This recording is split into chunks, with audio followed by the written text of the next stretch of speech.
More than 60% of men and more than 50% of women experience at least one traumatic event in their lives.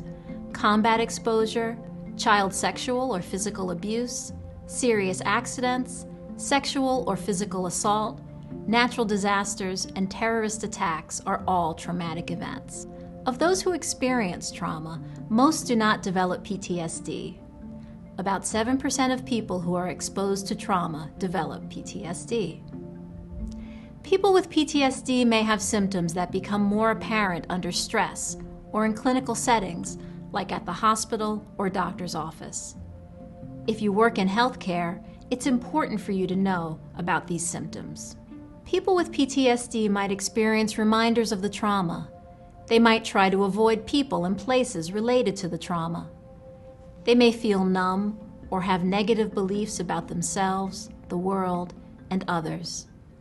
They may feel keyed up and on guard. All patients with PTSD and their families should be treated with courtesy and respect, even when their behaviors are challenging. You can't see PTSD. You won't know for sure whether someone has PTSD or not. This video will show some good principles for interacting with any patient being seen in care.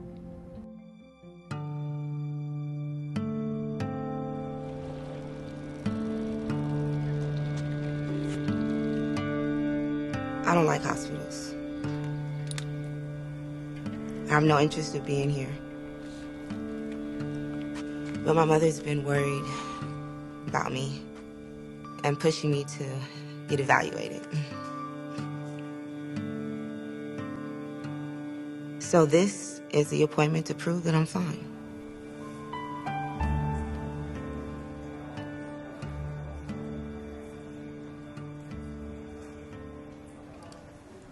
I get amped up about certain things these days, but it's being a soldier.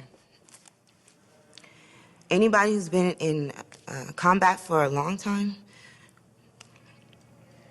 is gonna have stuff like that. Hey, I filled this out, so it's ready. Great, thanks. Okay.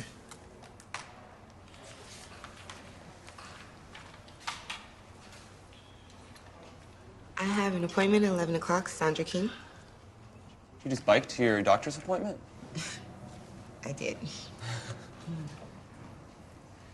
The last 4 digits of your social? 5772. Here to see Karen, Karen? the MST coordinator? I don't know. Oh, no, I'm sorry. This is your first time seeing Dr. O'Keefe. This is my first time here at all. I was a little thrown by the desk guy, just assuming that I was here for sexual trauma. Really? The only reason why a woman would come visit the VA is because of that?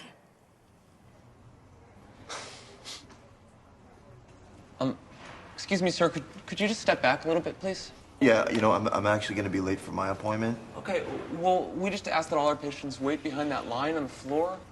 I saw that she was there for a psych eval, and I could tell she was a little bit jumpy with that other patient standing right behind her, so I was trying to alleviate the situation, but it ended up just backfiring. I think I irritated her. So I wanted to make her feel more comfortable and let her know that my request for that other patient wasn't about her. If you'd like to take a seat, I'd be happy to let you know when I'm finished. Thank you. I know about the line. I know the desk guy means well, but he was already treating me like I had some type of affliction. I'm not delicate. I don't need anyone to protect me. I should appreciate that he noticed the patient was crowding me. But just get me out of this appointment so I can get back to my job. If you can fill out here and here for me, Miss King, and you can skip the back page, and we'll get you in as soon as possible. Thank you. I feel bad saying this, but I just can't help but feeling like PTSD is a sign of weakness. But it's not fair, you know? Because when people think that you have PTSD, they treat you different. Your family, your friends, your employers. I don't want that label on me. You can't always know how a patient's going to react. Everyone's different. You know, sometimes if you're too eager or solicitous or whatever, it'll actually set a patient off. These guys, they don't want to feel coddled. And I get that. 4 digits of your social. 5772. You're here to see Karen? Karen? The MST coordinator? Oh, no, I'm sorry. This is your first time seeing Dr. O'Keefe. This is my first time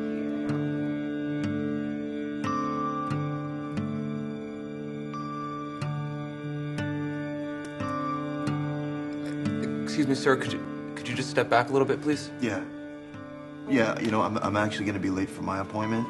Sure, I understand. We just ask all our patients to stand behind that line there. But if you'd prefer to take a seat, I'd be happy to let you know when I'm ready to help you. Yeah. I know about the line.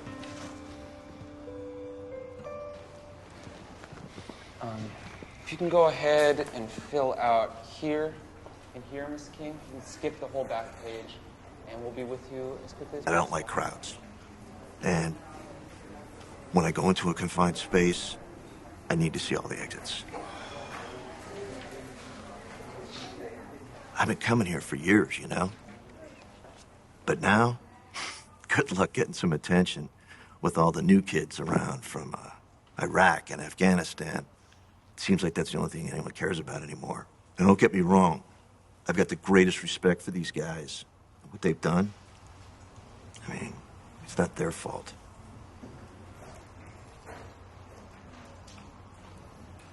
What'd you do your service? Iraq, 2003, 2004. Before they put all that extra armor under the floorboards of the Humvees. Yeah, exactly. Yeah. And these little kids would come running out. They'd roll stuff underneath the vehicle. It's just unbelievable because, I mean, they're just kids, you know?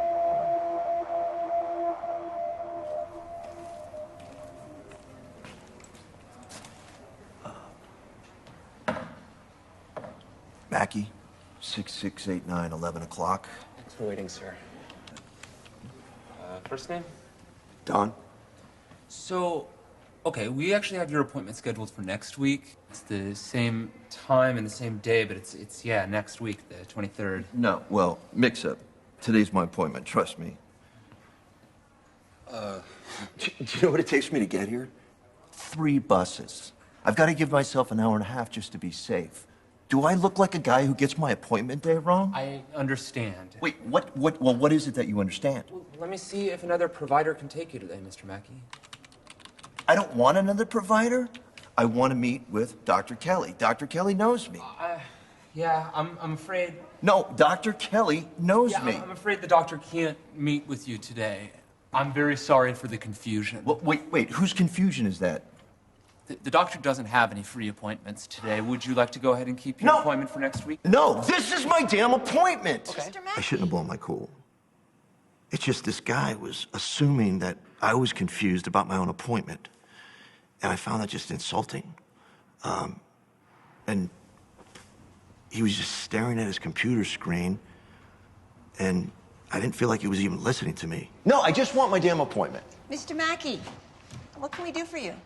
Oh, well, we misscheduled his appointment. I'm sorry to hear that. You know, I can't promise that we can make this better, but let me actually go talk to the doctor personally and see if there's any way he can get you in today. It's Great. worth asking. You came a long way. Thank you. Is that okay? Okay, yeah.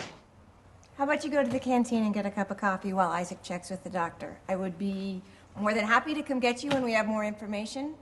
Tell me, what would you prefer? Do you know what I prefer? I'd prefer if you guys didn't screw up my appointment.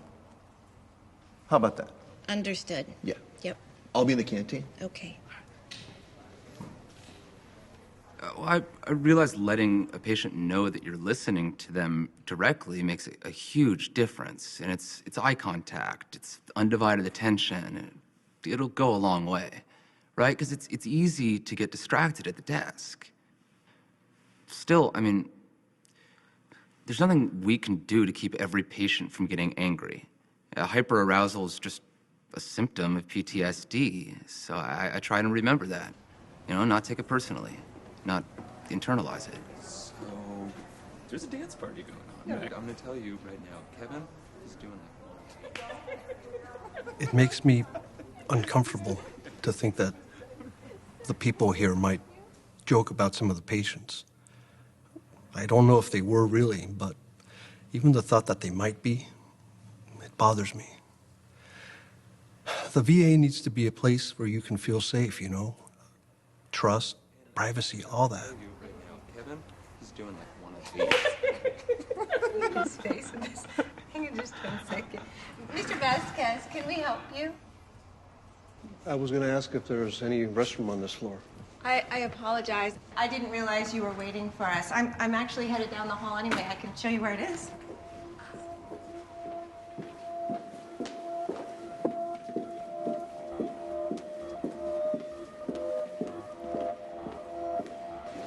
It's right here, sir.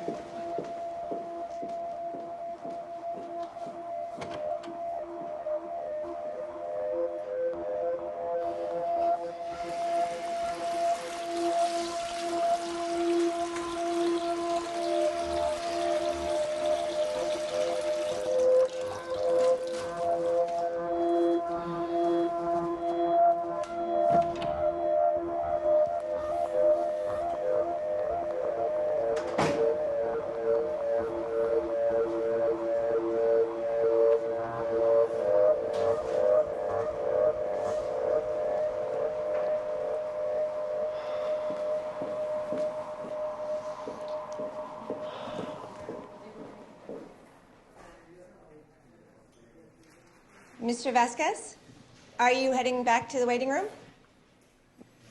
Yes. It can be difficult working with people who are numb or withdrawn. I think the most important thing is body language, to show caring and that you're actually listening, that you want to help. I just try to be professional. Let me see if another provider can meet No, with you I don't today. want another provider. I want Dr. Kelly. Kelly knows me. Yeah, I'm afraid. What? Kelly knows me. I'm afraid the doctor's all booked up today. I'm very sorry for the confusion. Whose confusion is that? Because I'm not confused. The doctor doesn't have any appointments available today. Would you like to go ahead and keep this appointment for next week, sir? No, this is my damn appointment. Mr. Mackey, what can we do for you today? We misscheduled his appointment. Mr. Vasquez? You know, sir, I'm very sorry. Mr. Vasquez? I can't promise that... Mr. Vasquez? Mr. Vasquez? Excuse me.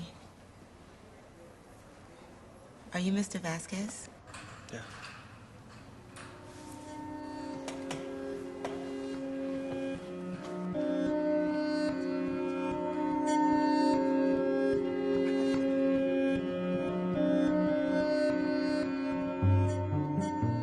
We've shown you some strategies that are especially appropriate for people with PTSD who are displaying symptoms. Anger and irritability. Try to de-escalate by being calm yourself and genuinely listening. Even small stressors can be bothersome, so try to minimize them. Discomfort in crowds. Patients may want to be near an exit, have a clear view of the entire waiting room, or even wait somewhere else for their appointment. Trust issues. Recognize that people may insist on only seeing their regular provider. Startle response. People with PTSD startle easily. A loud, sharp sound or being approached from behind can be troubling. Numbing, avoidance. Don't use touch or an overly cheerful attitude to try to coax someone out of his or her shell. Just be open and appropriate. Other PTSD symptoms you may see and good responses to them include traumatic reminders. If a patient seems irritable, there may be something in the environment that is a trauma reminder. You may not know exactly what the reminder is, so it's important to be patient and not take their irritation personally. Sleep problems. Patients may be tired because they are not getting enough sleep. Nightmares and trouble falling and staying asleep are common in people with PTSD. Trouble concentrating. People with PTSD may have trouble concentrating and remembering information. You might have to repeat information or write it down for them.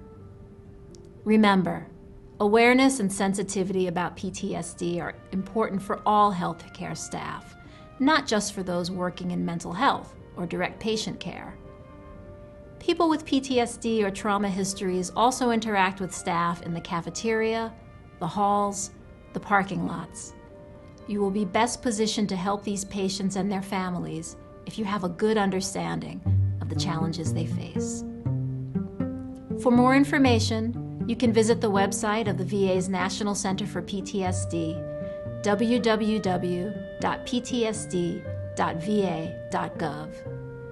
The National Center for PTSD also has a PTSD consultation program for providers who treat veterans with PTSD.